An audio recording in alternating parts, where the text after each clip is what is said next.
Unit po dito is ito po, 120 square lot, living area 200 square, may roof deck siya.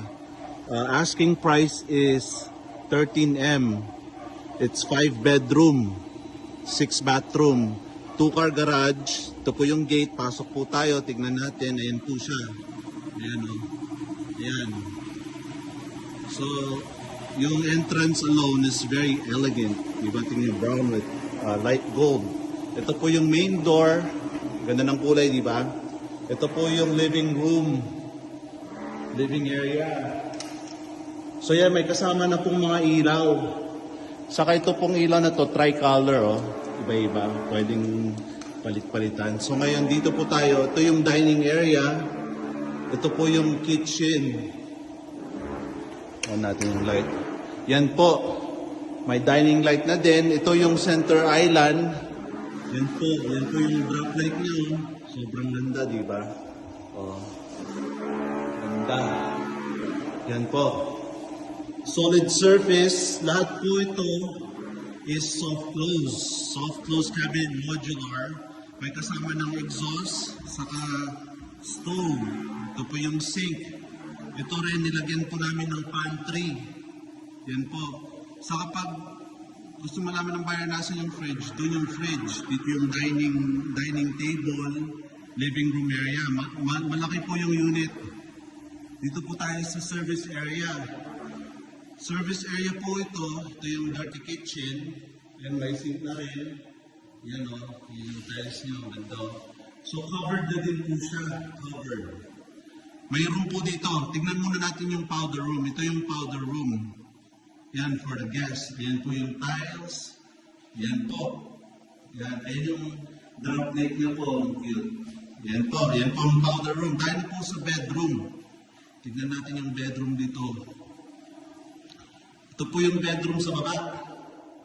Malawak po. 3 by 3. May built-in closet. Ayan. Pwedeng tumingin sa labas. Pwedeng makita kung anong nangyari. Dan, ito po may sariling bathroom.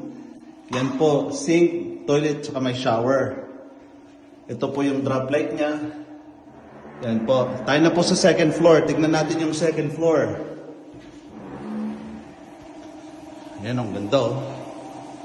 Maliwalas yung pakiramdam kasi puti yung tile, saka off-white yung wall. Malalaki yung mga window. Yan po yung staircase po. Yan. Yan po. Tayo na sa second floor. Yan po yung tile sa second floor. Ito po yung landing niya. So, 3 bedroom to. Masters, saka 2 bedroom. Pasok po tayo sa masters. Yan po. Lahat po ng mga door, solid yung mga main door. Ang laki ng masters. Sobra. Ang laki. Laki din ng window. Ito po yung bathroom. May mini walk-in closet siya. Yan po. Yan. Yan yung drop light niya. Ito po, black and white theme. May shower enclosure na. Yan yung toilet.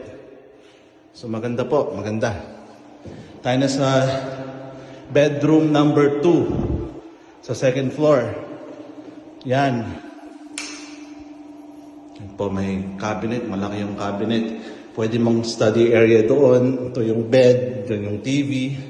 At may sariling CR po siya. Lahat po ng bedroom dito may sariling CR. Yan po yung drop light niya, yung sink, may cabinet na din sa baba. Yung tiles, o may shower enclosure, kompleto na po. Tayo na po sa pangatlong bedroom. Yan, may built-in cabinet.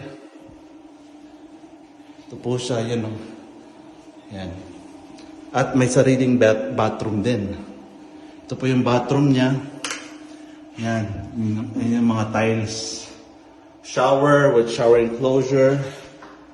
Ayan po. May cabinet na sa ilalim. May yung drop light niya. Tayo na po sa roof deck. Sa roof deck tayo. Malaki po talaga yung unit. Ayan, nilagyan na ng handrail. Pataas po tayo sa third floor. Tapos, binali ko yung hagdanan para hindi tuloy-tuloy pa po ba doon. Yun po, bali siya. Ayan, may awning. Ito po yung roof deck. Yan. Tingnan natin muna yung bathroom dito. Ayan, may enclosure na din, oh. Kompleto lahat. May shower. Ito yung drop light niya. Yan po, ayan yung tiles. Yung flooring.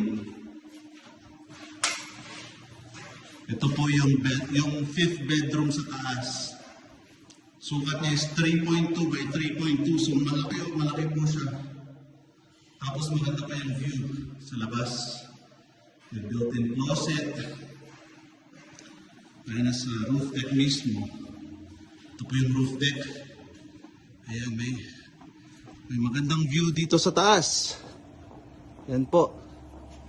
Tapos, stainless steel with glass. Yan ang itsura niya. Dito po may sink na po sa labas. Dito niyo po ipwesto yung washing machine. So yan po. Ito po is 120 square lot. Living area is 200 to 210. 5 bedroom, 6 bathroom, 2-car garage. Asking 13 million.